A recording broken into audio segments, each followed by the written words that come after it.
trust your stories, trust that your story has value, and Mm. be willing to share it. Welcome to the Secrets of Being podcast. I'm Dr. Dawn Earhart Whitty, your guide on a transformative journey of personal development and discussions of universal truths. Join me and a panel of life coaches and spiritual leaders from around the world discussing how to handle some of life's greatest challenges. We will be sharing stories of love, faith, and inspiration with you, our faithful listeners, to live your happiest and most fulfilling life, full of purpose and passion for yourself, your families, and the world. We are here to be the change we wish to see. Let the conversation begin.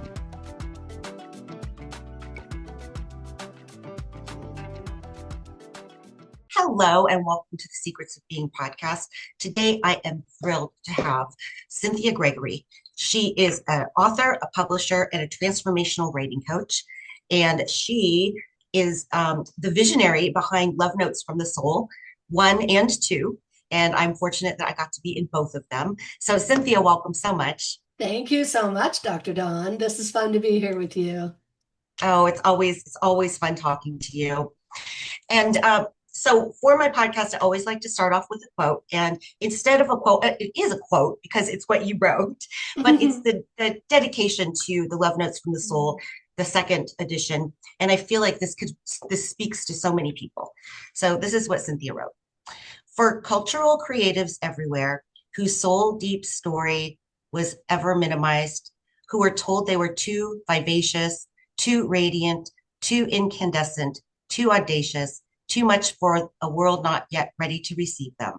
For the dreamers whose visions, I'm getting goosebumps. For the dreamers whose visions were deemed too willful, too majestic, too expansive, to fit within the narrow bounds of convention. For those whose hearts ache to connect with something grander, a higher calling, a deeper exploration, a song that calls to them to live boldly and share their authentic wisdom. May they discover that by courageously revealing their own journey of love, insight, and transformation, they grant others the permission to do the same. I have goosebumps all over my body, all throughout reading that, because who cannot relate to what you just wrote? How many times have we been told we're too much? Be quiet, you're too much. You're asking too much. You're too needy. You're too something. And it's not that we're too much anything. It's just like that is what we're born creators, right? We cannot help but do that. Well, so I want to start with again, I've been in both of your books, the first and the I second one, know. or both of the Love Notes books. Yes. And we had a conversation when we first met about the vision and how you got here, but I want you to share Mhm. that with the audience. Okay, I will. I just want to mention very often, when I'm speaking with our writers and I invite them to read from their work, they get emotional. I was getting emotional listening to you read my words.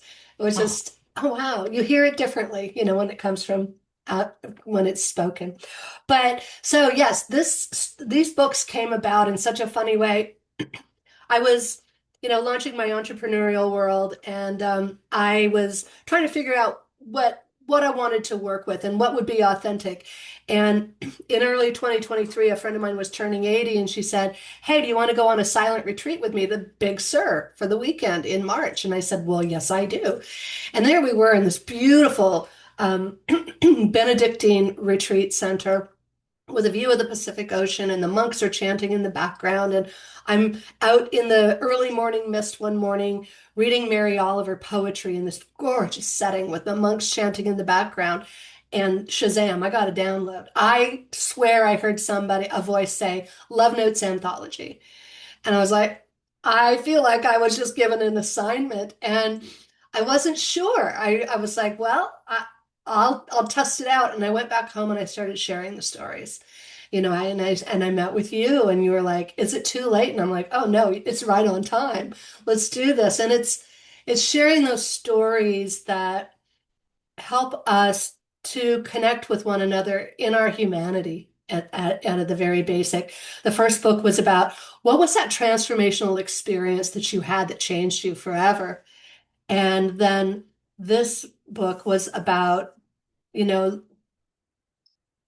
people in leadership roles and how they create meaningfully to connect with people in the world. And it's just the response for this book is even better than the first one. It's very exciting.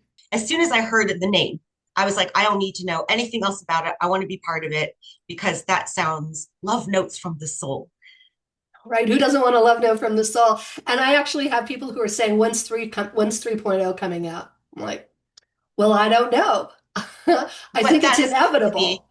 Oh yeah. that has Oh yeah. got, okay, okay, please Yeah, tell me yeah. because I Yeah, see yeah. so many more of these, 20 or so. I know, right? It's like every time I walk around, I'm like, ooh, love notes from the leader's soul, love notes from the traveler's soul. There are so many ways that we express our gifts in the world. And I really truly believe that when we share our stories, which are very personal, and so it takes a lot of courage to do it, but life takes courage. And when we demonstrate that kind of courage, we give other people permission to know that they can do that too. And And that they're not alone, and that that you're they're not not alone. alone, right? Like when you wrote about Saint Tobias, your beautiful pup, and I'm like, I was weeping reading that story because I'm a dog mom too, and we connect on so many levels. But that was just such a tender story, and I really felt it in my heart and soul. So thank you for sharing that experience with the world. Well, and I usually write about my work, the work I do in Africa or the personal Yes. development things, but I had just lost Toby probably a week before I read your email. And I thought this time I was late too, but but again, No, right on time. right on time. So it And was I really, think that it was so raw for you, and yeah, yet, you were able to articulate that story so well. And I think he'd be pleased to know that you yeah. shared Well, his story. well, Cynthia, since that happened, I have a fun story to share with you. And since I'll just do it on the podcast, but a few months ago, and I have these two new puppies who I absolutely love and adore. But a few months ago, and I don't think I've gone a day without crying for Toby because he was so special. Mm. And I was missing him so much. And somebody had said something on X and they were like, post one of your favorite pictures. And I posted this picture of me and Toby, and I was just getting ready to do a Zoom call. So I had my phone, and Toby's right there next to me. And I took a snapshot of it. And it's one of my favorite pictures because it just was Mm. like me and Toby. And so I posted that picture on a Friday night. The Saturday morning, I woke up and I was crying, and I was like, Toby, I'll cry. Could you please send me a sign that you can still hear mommy and that we're still connected? And like 45 minutes later, somebody had commented on that picture with a picture of their dog that looked just like Toby.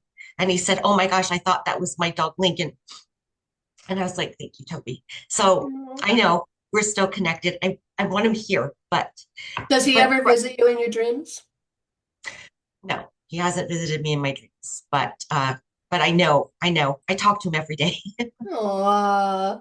But writing that chapter actually helped me process the loss because it was such a huge loss. I've been doing a lot of research into the psychology of creativity and writing, and writing is not only emotionally cathartic and healing, but it lights up the compassion and the imagination and the memory segments of our brain when we do it. And so we relive it as we rewrite it. It's just Mm. amazing. Yeah, and we hear about journaling and all of that stuff, and just the physical act of writing it sinks your brain like Yeah. in different ways. So it's really good for us. And so it was very cathartic for me to write that chapter. So thank you for giving me the opportunity to share my boundless love of my Toby with everybody. But I want to talk to you about what, I mean, you had to read all of the stories that came in. You got to, Yeah, not had to, you yeah, got to read yeah. all of them. Um, were there some that impacted you more than others, or how does that work for you as the visionary behind such a big project and a personal project? Yeah, very, yes. I take that responsibility so seriously, and I feel like I'm asking people to trust me. I've got this vision. I know I can do this. I've done it before. It's really going to be fabulous. And I'm genuinely interested in people's stories. And so I ask these questions and I go, whoa, where did this come from? This way that you live now, what are the values that you learned that brought you to this place. And it was just really humbling to be able to do that. And I found in the process, I mean, I'm an award-winning writer and I've written books and things like that and short stories. And what I'm finding now is that I really love editing because, for instance, there was one story that was really beautiful. I spoke with this woman. It's called Passion and Service by Didi Kiso. And she wrote her first draft, and I'm like 5 pages into it, and I go, "Whoa, wait a minute!" And I said, "Sister, you buried the lead on page like 8." I said, "You've got to start with this. This is the beginning of the whole thing." So it's really fun for me to be able to look at a piece and contextualize it and know instinctively where to begin it or where to pivot in it to elevate the writer's voice, because a lot of these folks haven't written before or they don't write in this particular way. And so I feel in a way I'm kind of like a Sherpa, helping them carry their story. Somebody called me a story doula, because I help them get out of their own way sometimes. I can see the vision in their story and I go, okay, that's a great starting place. Now we're going to have to go through a couple of iterations with this. And there were some stories that are very complex and we worked for a couple of months on them. And others like yours, came practically fully formed. So it's a really fun process. The interesting revelations that I have in this book that I had in the first Love Notes is that I know when I've read the first story and I go, oh, that's how I want to start this book. That story is going to set the tone. And in Love Notes 2.0, it was a couple who wrote their love story together and their two voices are in the story. And in Love Notes 1.0, I have a writer friend that we've been colleagues for more than 20 years, and she's a very fine writer. So when I asked her to contribute, she kind of went literary on me, and that's our background is in literary fiction. And I just went, yes, that is exactly the tone that I want to set in this book. And then another thing that happens in the book is that one story impacts how you're going to perceive the next story and the next story and the next story. So the order in which they appear is carefully choreographed as well, because I may have something in mind that I think is going to work, and then I go, oh no, that's not it at all. It's not landing with me emotionally. Well, and isn't it interesting that all of these authors came together and they made a cohesive book and you were able to put them, and how does that happen? I mean, I know what my answer is, but I want to I hear what know, you I have to know. say. Well, it's love notes from the soul. This is the key word right here. This is there we go. I'm backwards here. There we go. Love notes from the soul. Um, there's a certain part of this that I just in my writing I have discovered that I just surrender. And the way, I can't control it and I can't predict the outcome. And the way I came up with the title for the book is when I was teaching writing workshops. I'd say, have you ever written something and then put it away in a drawer and come back to it months later and you go, whoa, who wrote that?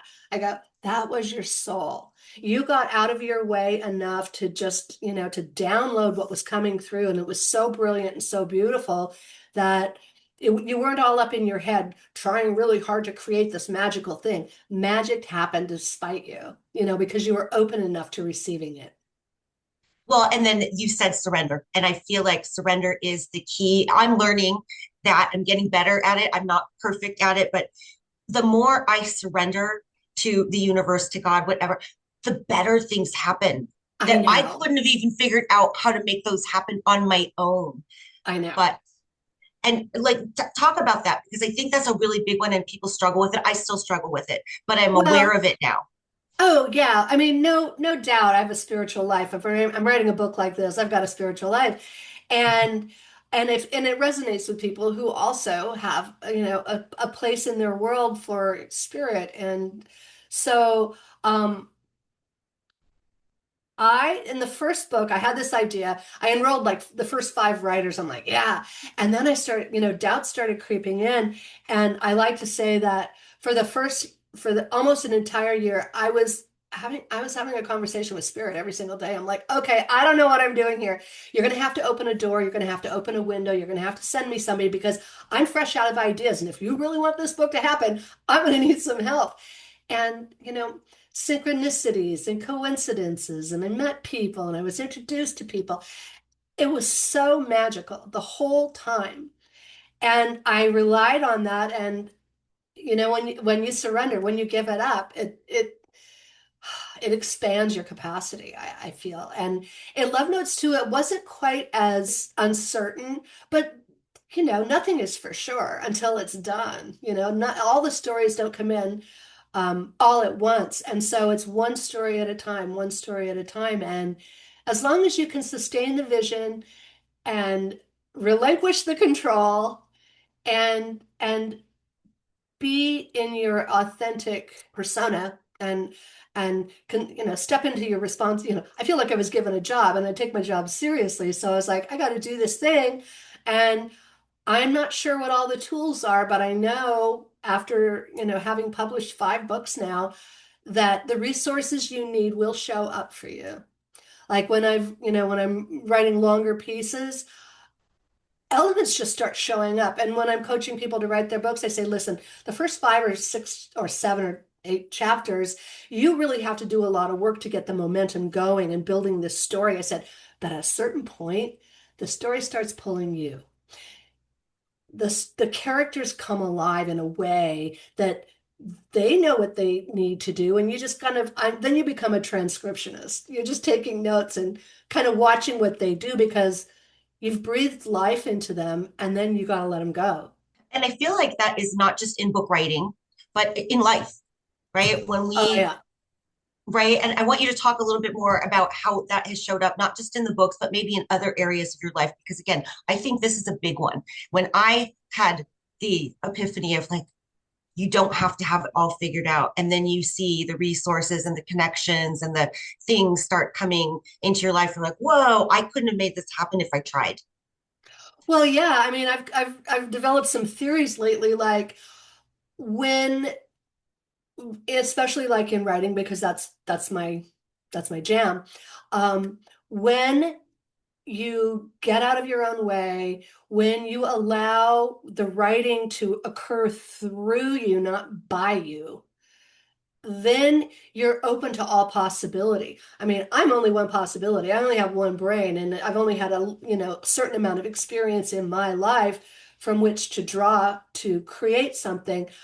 So if I'm open to inspiration leaking in, um, that bypasses my big executive brain, that we all have. If I'm not trying to create from my brain, but I'm creating from all of who I am and all that I believe, is the tapestry of the universe around me, I have so many more resources to create from. Ooh, And I love say that again because that was a good one. when I am open to experiencing inspiration from beyond myself and tapping in to that universal wisdom, that tapestry that holds all of life, I expand my creative capacity because it's more than just me. And that kind of points back to Love Notes from the Soul. Oh, I love that. I love that. And it's true. It is true. I've experienced it myself. Had I not had experiences like that, I would still, kind of be a little bit more rational minded and say, no, no, like it's got to come from here. I've got to think the thoughts. I've got to figure Right. it out. I've got to do all the steps and make the spreadsheets and, all those things. But if Yeah. you if you really can sit with it and try it, practice it. Like it's not going to Right. hurt if you do things like that, right? It's only going to expand your experience and then you trust it more. So then going in to more and more, you can do it better and better. Absolutely. I mean, have you ever followed your intuition and regretted it? No. You always regret when you go, oh, I knew I shouldn't have done that, and I did it anyway. And, that's what happened. It's like your intuition talks to you all the time. I know. I literally just had an experience last week. I thought, I better double check this order before I go, but I was on autopilot and I just like wrapped it all up and I took it to the thing. And when I was looking for the address, I'm like, my intuition told me to check it because there were two orders, but I didn't check it. I just was on autopilot. And it Right. was okay because then I went back and I sent it and everything. But my Yeah. intuition told me something. I did not listen, and it was right. Like, how did I know that? How was that in the back of my mind without knowing it? Because it's everywhere around us, right? It's like the fabric of the universe is everywhere. And um, I've been doing some meditation training where we kind of expand our consciousness beyond our body and see, really intentionally kind of feel the field, if you will, the energetic field. And it's this is the smallest piece of it, right? It's like it's so much bigger than that if you're willing to just kind of let go of the control, relinquish the control and realize that you're so much more powerful when you do that. And you're Yeah, living, yeah, I really believe that guidance is always a loving presence. And so when you can surrender to that, you're going to be taken care of always. It always yeah, turns out yeah. like in that movie Shakespeare in Love. There's a character that says, "Don't worry, it's going to turn out." That's his kind of his standard line, and people go, "How do you know?" He goes, "I don't know. It always does." And I love yeah, that. yeah. So, oh my gosh. Okay, so you're taking what kind of meditation is this? Oh, I'm just I'm always very interested in meditation. I've been listening to a lot of Joe Dispenza lately. I'm Mm. thinking I want to do one of his retreats because it's just so powerful to just listen to an hour of his meditations and then to have that 3-day immersive experience, I think would be completely transformational. So in doing some of his stuff, what has happened for you personally? What have you experienced? Because people hear meditation and they're like, oh, that's woo-woo stuff. And but like stuff comes from that. I've had my own experiences where it's like, well, where did that come from? It didn't come Yeah. from my brain. It came from somewhere else, maybe my subconscious, not right, quite sure. But can you share some of that? Because I really think that people should at least give it a shot. Well, yeah, I think that you named it a few minutes ago when you said, I'm going to do this big spreadsheet and I'm going to crunch all the numbers, I'm going to do all that stuff. And I don't think you have to. I think that if you're honest with yourself and you've done the work, you've done the internal work, and you've done the healing that needs to happen, and you don't have to have those learning experiences after a while. You just tap into that wisdom. You learn to trust it, for one thing. I think you learn to trust that voice. Then you hear that voice enough and things work out, then you start to trust that voice and you go, well, maybe all this other stuff is just noise.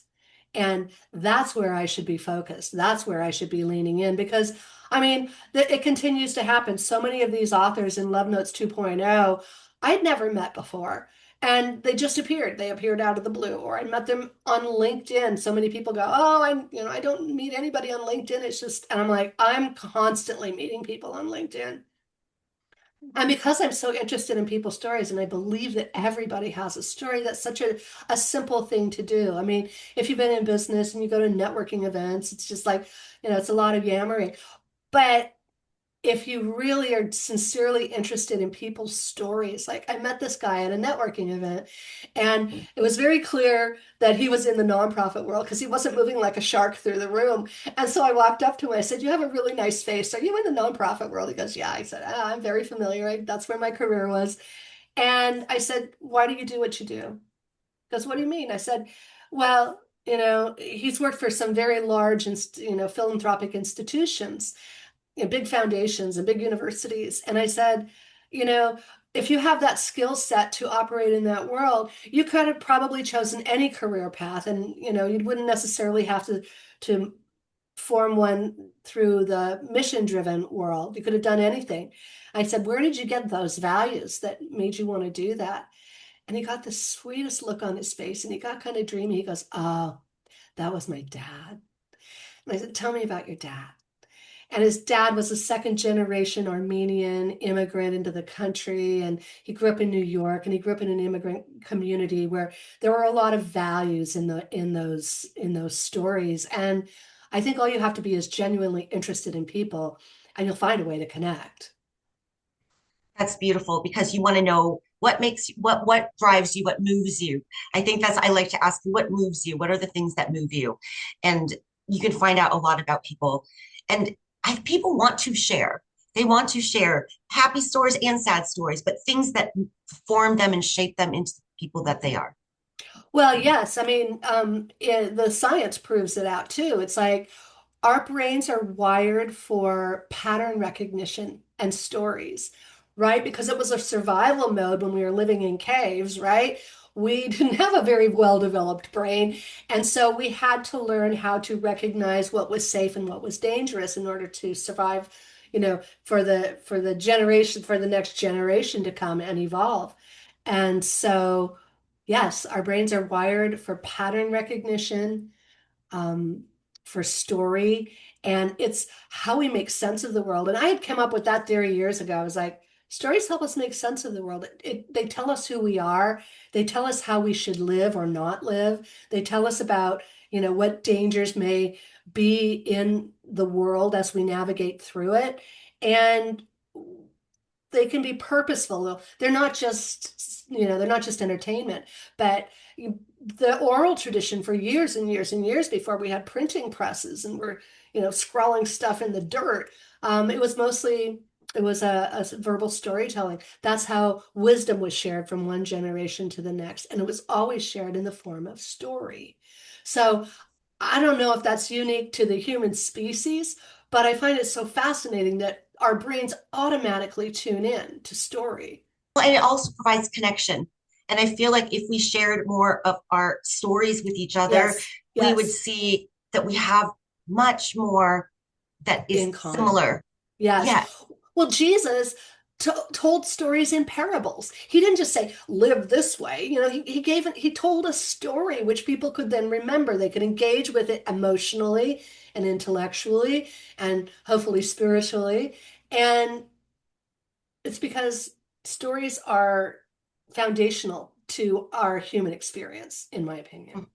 And again, back to that basic human need for connection. And yeah, I talk a lot about, I see so much division in the world, whether, for all kinds of different reasons. Right, But when we right. speak soul to soul with Yeah, someone else, yeah. that's where we can find the common ground and say, you're not my enemy. You might think differently about me than me on this, that, or the other, but we want the same things. We want love.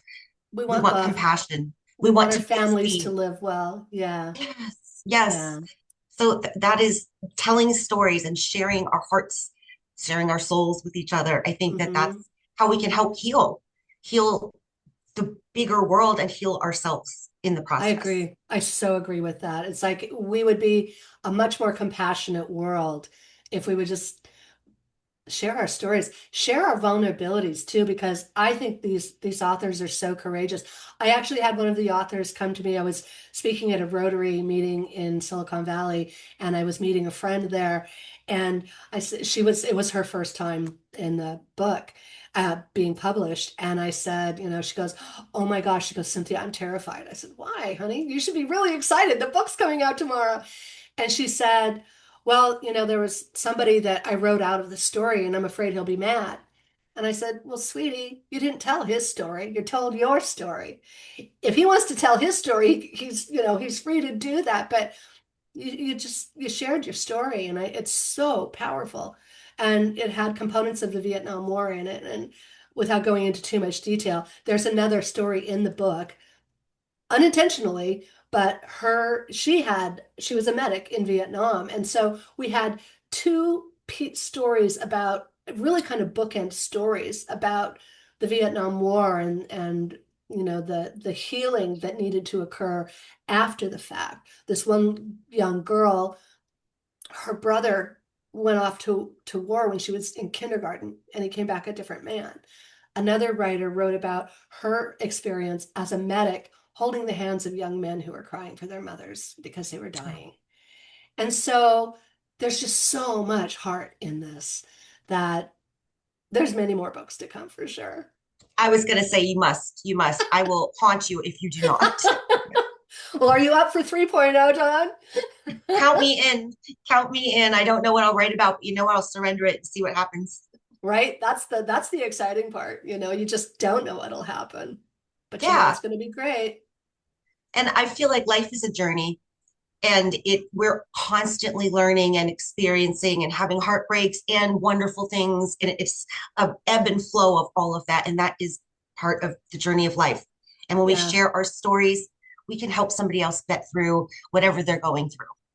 Isn't that beautiful? Isn't that beautiful that our pain and recovery and growth can help somebody else? It can be their survival, um, their survival guide by sharing our, we are, if we're not here to grow and evolve, what are we doing? Yeah, and help others through. When somebody's at their darkest moment, you say, you know what? I might not know exactly what you're going through, but I had something similar happen and I got out on the other side. And there is Yeah, another side, I promise, for you yeah, too. yeah. And just having somebody recognize and acknowledge your pain and say, oh my gosh, I'm not the only one. Because how many times have you felt like I must be the only one that like feels like this or, can understand this or relate to this? And then you hear somebody else say it and you're like, oh, somebody else gets it. Oh, well, you found it. You're a founder, right? And so many of the stories where it came from the nonprofit world, were founders, and they, kind of, writing. They're writing a new chapter for the world because they're taking their experience and they're creating something that will make things different for many others, or a couple of others, but will make the world of difference to others. And that's just one level of, of their ability to impact the world and make it a better, more compassionate place. And then that's in their day to day. And then somebody like me comes along and says, "Hey, I really would love your story in my book." And we can reach so many more people with your story. There's a veterinarian in Ohio, and she has Dr. this really, Anna, Dr. Anna, love her. She's got such a wonderful story. And her impact is regional because that's where she lives and that's where she can operate, and there will be growth coming for that organization, but for now it's geography tied, whereas a book is not geographically tied. And so it's just yet another way to share the good stories. yeah. And I think reading about people doing amazing things is inspiring to others too. It might inspire them to do something if even if they don't know how could I even possibly do this? Plant that seed that you might be able to do it too. Like try, go ahead, reach Right. out. Well, when you after you lost Tobias, you wanted another puppy, and you found, I love that story so much too, because the guy opens the trunk of his car and I'm like, what is he doing with dogs in the trunk? But Well, it wasn't but a trunk, it was like an SUV. okay. Okay, I feel so much better now. But then you're like, both of them. It was just like instinctual. You're like, oh yeah, both of them. Yeah, I Um, blurted it out and I came and home was and I that texted surprising to you as it was to him? I'm sure. yeah, and I said to my daughters, I said I accidentally got two. Oops. Oops.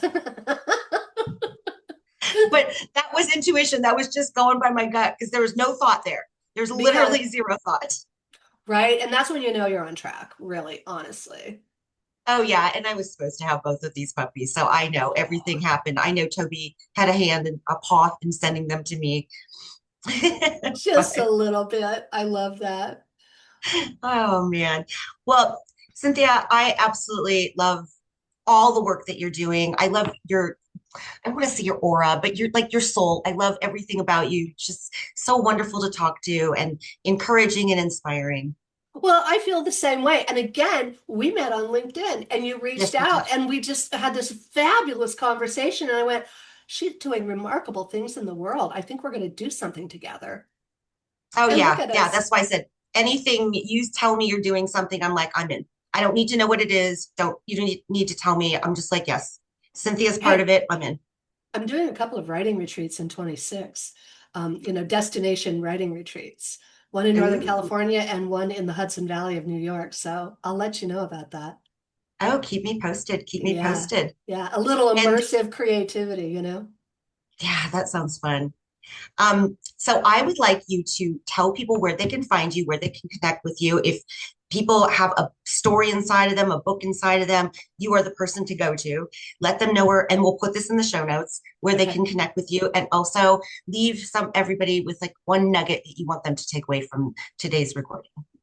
They can find me at coachcynthiagregory.com. And I'm also on LinkedIn, very active on LinkedIn. And those are the two best ways to reach me. And I love to work with writers and to help them fulfill their vision. 8 out of 10 people want to write a book. I'm here to help them do that. And something I want them to take away from this book: trust your story. Trust your stories. Trust that your story has value, and Mm. be willing to share it. Um, and especially if it scares you to share it, because then there's something really powerful in that. And I got to say, there's nothing like holding a book with your name on it for the first time. You do Ah, that thing, you put yourself out there, you risk it, and it changes you. Allow yourself to be changed by your story, I think, is something I'd love people to know. oh, that is so good. That is so good. Cynthia, thank you so much. Thank you, Dawn. I just enjoyed this so much. Well, we will be in close. I get to talk to you again tomorrow. I know.